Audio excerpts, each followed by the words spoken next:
Salut les amis, c'est le Grognard. J'espère que vous allez bien. Aujourd'hui, on plonge dans l'univers sombre et impitoyable de Squid Game, mais pas comme vous l'avez vu. On va revivre cette fois l'histoire tragique du numéro 230, surnommé Thanos. Vous allez découvrir son parcours, ses choix, et ce qui l'a conduit à sa fin brutale dans les toilettes du jeu. Une histoire touchante, brute et cruelle, qui montre que même les monstres sont parfois des victimes. Alors préparez-vous, et surtout restez jusqu'à la fin. Allez, c'est parti. Prologue, la fin. Le sang coulait lentement sur le carrelage froid des toilettes. Thanos, numéro 230, était accroupi contre un mur, haletant, la main pressée contre son abdomen. Chaque respiration lui arrachait une douleur insoutenable. La pièce sentait la rouille et la peur. Le néon au-dessus de sa tête clignotait, lançant des flashs de lumière froide, presque cruelle, comme pour lui rappeler qu'il était encore en vie. Pour l'instant. Il éclata d'un rire amer, un rire qui ressemblait plus à un râle. Crevé dans des chiottes. Sérieux, Choi Soo-bong? Voilà où ta putain de vie t'a mené. Son regard glissa sur ses mains tremblantes, tachées de rouge. Les souvenirs affluaient en rafales. Des salles de concert pleines à craquer. Des billets empilés dans des valises. Et puis, les appels des créanciers, les menaces, le silence insupportable de ceux qui l'avaient aimé. Il lâcha un soupir. Tout ça pourquoi? Une revanche? De l'argent? J'aurais dû crever avant d'entrer dans ce foutu jeu. Une porte grinça. Thanos leva la tête, son cœur battant comme un tambour. Une silhouette entra, le visage à moitié masqué par une capuche. C'était Lee Myung-gi, le numéro 198. Le visage de Thanos se tordit en un rictus de haine pure. Toi, t'es la raison de tout ça. Mon enfer a commencé avec toi. Lee s'approcha lentement, un couteau ensanglanté à la main. C'est toi qui as voulu jouer, Thanos, personne t'a forcé. Un frisson glacial parcourut le corps de Thanos. La fin était là, inéluctable, et pourtant, il n'arrivait pas à l'accepter. Pas comme ça. Pas maintenant. Ses yeux se fermèrent un instant, cherchant dans le chaos de ses souvenirs ce moment où tout avait basculé. Il rembobina mentalement, jusqu'à ce jour où il avait ouvert cette fichue lettre. Chapitre 1, le roi déchu. Quelques mois plus tôt, Choi Soo-bong, alias Thanos, se tenait devant un miroir brisé dans un appartement minable. Les éclats de verre reflétaient un homme que même lui avait du mal à reconnaître. Les cernes sous ses yeux creusèrent son visage, son corps amaigri pendait dans un costume mal ajusté, et son souffle était lourd, chargé de nicotine, d'alcool et de regrets. Le miroir cassé n'était pas là par hasard. 2 nuits auparavant, dans un accès de rage et de désespoir, il avait frappé son poing contre la glace. Ce soir-là, il avait espéré que les morceaux tranchants en finiraient avec lui. Mais il s'était arrêté, comme un lâche, devant la douleur. Son téléphone vibra sur la table, brisant le silence. Encore un message d'un créancier. Il connaissait la rengaine par cœur, des menaces à peine voilées, des rappels des sommes astronomiques qu'il devait. Cette fois, il ne le lut même pas. Il se contenta de le balancer sur le canapé crasseux. Qu'est-ce que ça changeait? Les menaces s'entassaient, comme les mégots dans le cendrier qui débordait. Il chercha à tâtons un paquet de cigarettes, mais il était vide. Il lâcha un grognement avant de saisir une bouteille de soju, encore à moitié pleine, sur la table. Il avala une gorgée qui brûla sa gorge, mais au lieu de calmer sa douleur, elle la raviva. Il tituba jusqu'au comptoir, où reposait un petit crucifix en argent. À l'intérieur, dissimulé dans le compartiment caché, une dose de poudre blanche. Sa dernière dose. Ses mains tremblaient alors qu'il ouvrait le pendentif. Il renifla bruyamment, puis posa la poudre sur un vieux CD qu'il avait trouvé sous le canapé.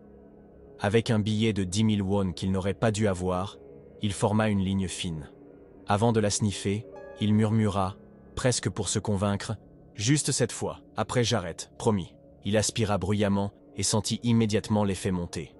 Le calme après la tempête, l'illusion d'un contrôle qu'il n'avait plus depuis longtemps.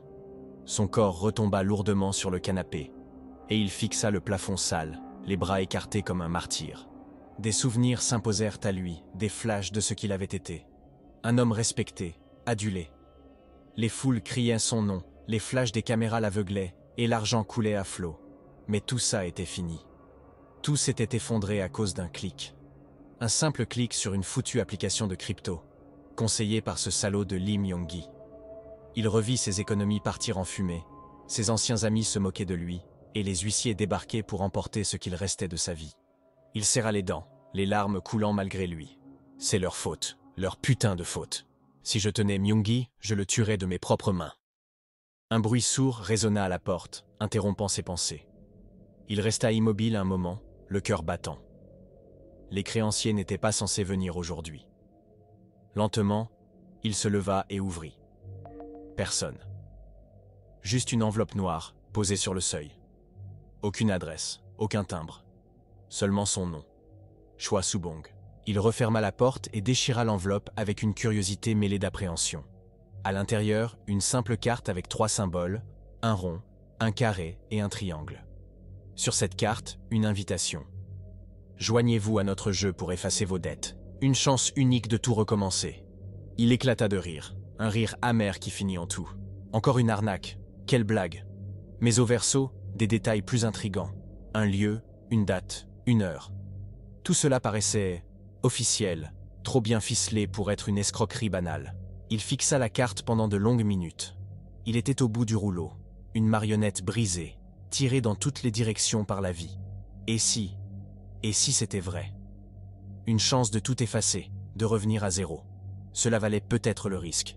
Après tout, qu'avait-il encore à perdre? Sa vie? Elle était déjà foutue. Chapitre 2. Bienvenue dans l'enfer.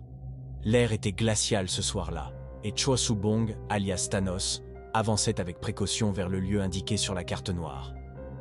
Le port abandonné baignait dans une atmosphère irréelle, entre les ombres des grues rouillées et le grondement lointain des vagues. Il serrait l'enveloppe dans sa main, le regard nerveux, cherchant un signe, une explication.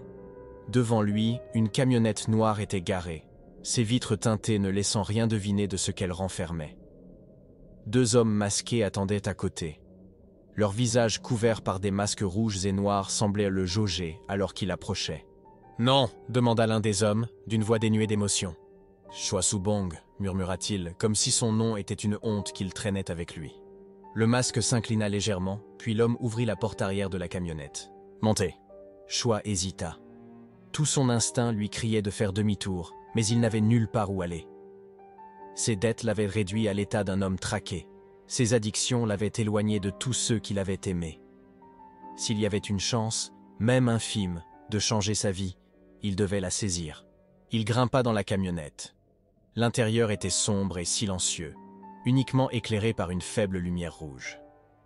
Il s'installa sur l'un des sièges, jetant un coup d'œil aux autres occupants. Ils étaient 6 ou 7, tous silencieux, le regard vide. Chacun semblait porter le poids de ses propres enfers. Un bruit soudain attira son attention. Avant qu'il ne puisse réagir, un gaz s'échappa d'une bouche d'aération. Une odeur âcre emplit la camionnette. Choi tenta de se lever, mais ses jambes flanchèrent. Ses paupières s'alourdirent, et avant qu'il ne sombre dans l'inconscience, une pensée traversa son esprit. C'est peut-être mieux comme ça. Et voilà, le 2e chapitre de l'histoire de Thanos touche à sa fin. Mais ce n'est que le début de son enfer. Vous avez aimé cette plongée brutale dans son passé? Alors montrez-moi votre soutien. Cliquez sur like, abonnez-vous, et surtout laissez un commentaire pour me dire ce que vous pensez de son histoire. Plus vous interagissez, plus je suis motivé à vous livrer la suite rapidement. Le prochain chapitre arrive bientôt. Et croyez-moi, la descente aux enfers de Thanos ne fait que commencer. À très vite pour la suite.